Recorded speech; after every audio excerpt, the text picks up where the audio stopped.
friends, and welcome back to another Legion Tower Defense 2 video. This is part of a video series I'm doing where I get the top game with every tier 1 unit in the entire game. Today's video is the Goblin Copter edition. The plan is simple. Grab a friend so I don't int anybody on the ladder, and go Fiesta. The execution of that plan is normally a different story, but for this one, I actually got it on my first try. So before we get into the game, I've got a bit more time to work on this one, so I plan on getting a bit more in-depth on plays and decisions.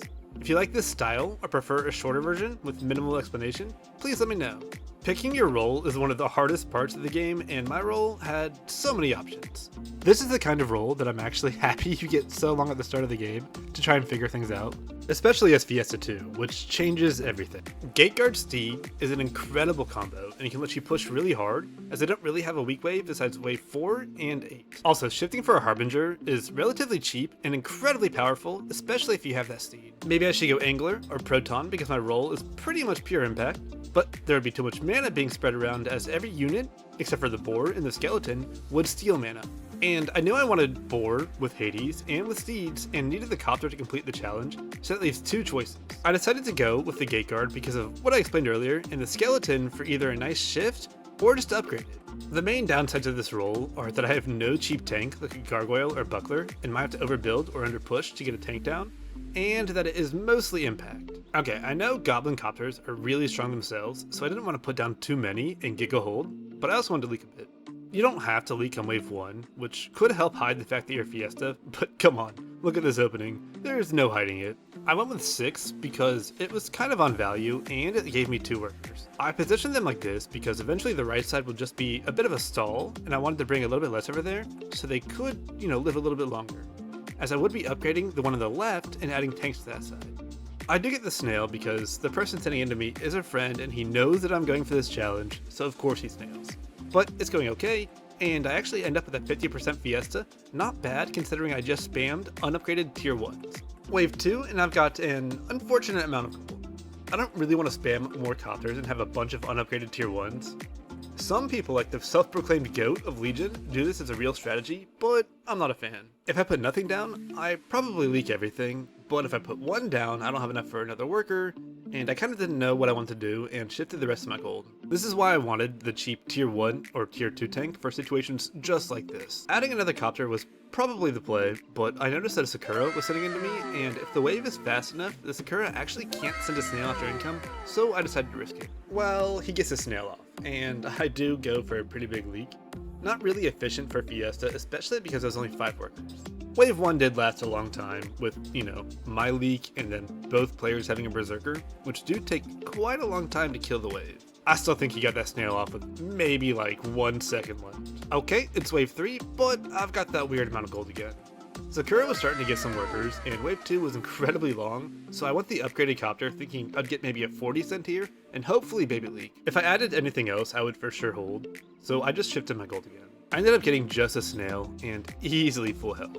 Copter really is OP early. Knowing that it's OP and that my ally has a Berserker, I pushed to 7 workers, even though that snail was not his full Mythium, and Goblin Copter really isn't that great on wave 4. Figured that even if I did leak a little bit too much, I would still be fine as my teammate does have Berserker and would most likely full cover me. That, and I want to push really hard so I do get that top power score at the end of the game. I don't talk about my early game sends in these videos because most of the time I really am just income kinging and throwing my team under the bus, but for Berserker, I felt like we should talk about it. I sent them a lizard and then sent a snail after income, hoping I could leak them. If you are sending into Berserker, there's really not that many early game options. It can't leak wave 1 or 2 and is very strong on wave 4 and 6 and not really bad on 5. So the only real option is wave 3, unless you want to starve yourself for a big send, which they might just end up holding. The lizard and the snail always have a chance to leak them on wave 3, so I went for it. And I mean, I really needed it. I wasn't going to get the 80 gold I needed for my lowest cost tank, so I'm glad that I did it. I went with the Steed because I already had the upgraded Copter and knew I wanted to drop a Gateguard on wave 5. I probably should have gone with the Skeleton as it is much tankier here, but it's okay. I put my Steed way back here to make sure that the Copter tanked a bit. I knew I was going to leak here, but this split should allow me to kill a couple of extra units. The send comes and it's actually a little bit smaller than I expected, as wave 3 was a very long wave. But my split is perfect, the lizard and a couple of the units are on the Copter, and as it is a fortified unit, keeping the lizard on him is great as it does very little damage. I do end up leaking 50%, but I'm 8 workers and I've got enough money for my gate guard for wave 5, so I'll take it. For me, I did skip standing on wave 4, so the guy I'm sitting into doesn't just giga push as he already has a berserker for wave 6. A good strategy for every Legion game is to overbuild for your weak wave with good units on future waves. For example, if you drop a gate guard on wave 4 and hold, you can push really hard as the gate guard is pretty good on wave 5, 6, and 7. I wanted to avoid this exact situation with this berserker, which is really not that bad on 5 and very good on wave 6. Round 5 I did exactly what I was just talking about. I overbuilt a bit with gate guard, so if they send me, I can push really hard. While this was probably a smart play, my send wasn't. If we look at his wave 4 board, we can tell that he shifted gold for something good on 5. I should have just income king, as they can probably drop a unit around 200 gold and most likely hold. He does drop another berserker and basically holds, so definitely not worth it for me. But because I do get sent, I get to push to 10 workers and still be in a good spot for 6 and 7 with my steed and gate guard combo. Wave 6 and I've got the awkward gold again. I think that's 3 waves so far and it's only wave 6. It's because I had to even my split. This is a pretty common strategy for most elo, most games. You have a raised split until wave 5 is over, so you can make the boss go left into your strong side, and preferably get your frontmost DPS to tank the Scorpion boss. But once wave 6 comes, you generally want to even the split. The wave 6 passive makes it so that anything they gang up on takes insane damage, and you want to try to spread that out a bit. I am pretty undervalued here, but it's okay, my units are all pretty good on this wave, and I hate to do it, but I have to sell one of these copters for a skeleton. I thought about going for a steed, but his tank value here and ability to sell for 90% gold are just too good. I do get a pretty big send here, but just look at this split. My copter is tanking perfectly and so are my steed and gate guard.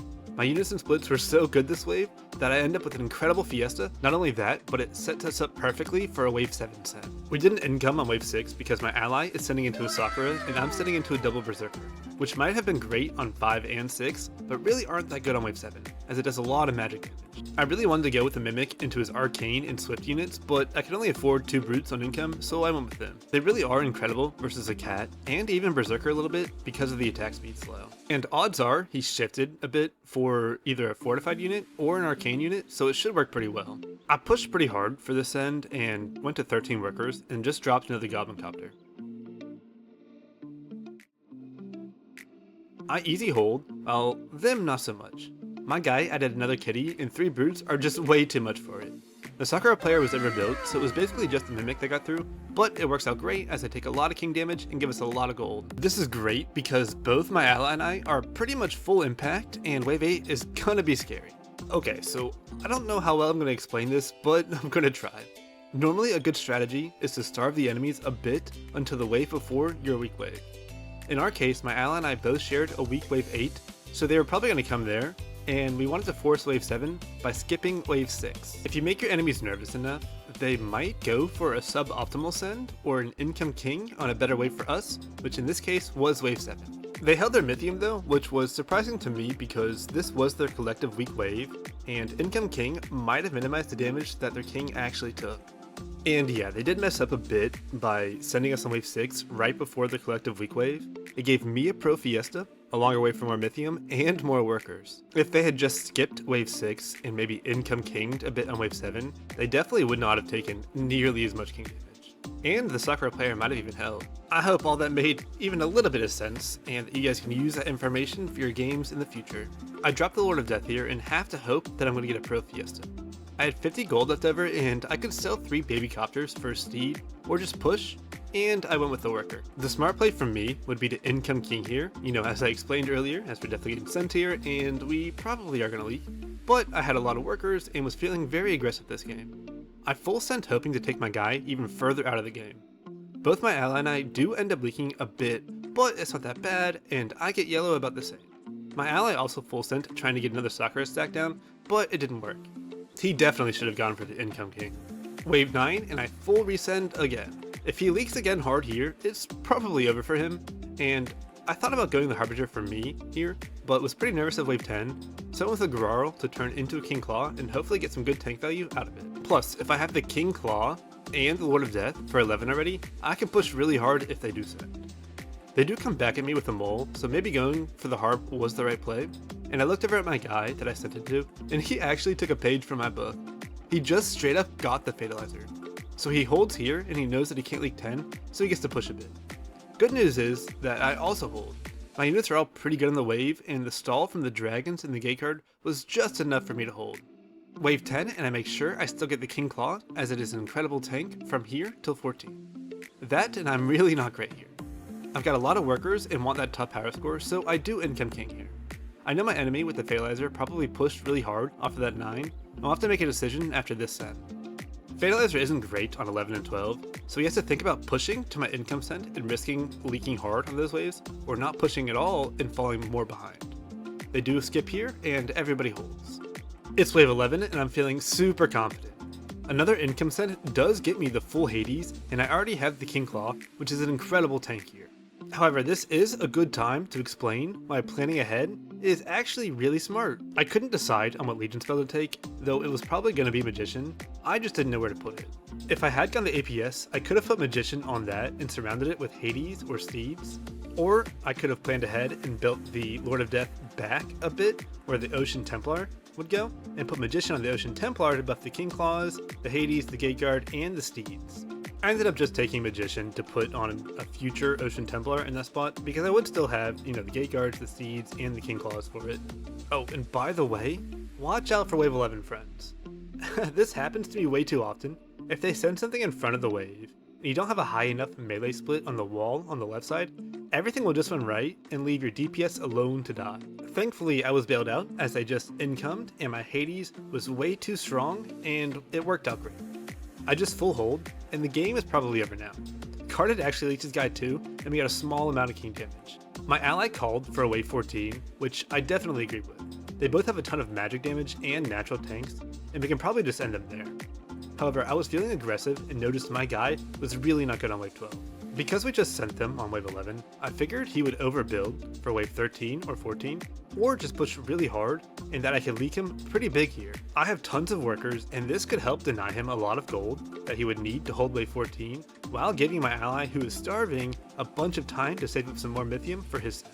For myself, I just threw down the Grarl that would eventually become an Ocean Templar, and just tossed Magician on it. They actually went income here, which was a huge throw. Their weak wave is 14, so they should have starved us and just income king on wave 14. We are too strong on wave 13 for them to try to undercut us, so it was their only real play. I just full hold and end up getting my guy pretty good, denying him a lot of gold, and because of their income send here, I go to 32 workers and I'm already catching back up to the Mythium that my ally will send on wave 14. Wave 13 is pretty uneventful. I upgrade my Ocean Templar and Harbinger and fix my split to make it even again. Nobody sends here, and everybody holds. 14, I just add more Steeds on the Ocean Templar. I don't really have any good damage for the wave, but at least this way, I'll take full advantage of both the Ocean Templar buff and the Magician buff. I could have maybe added a Sky Queen, but I already had so much mana being tossed around, I figured it wasn't worth it. I must have not been paying attention though, as the guy I'm sending into showed the Doomsday on wave 13.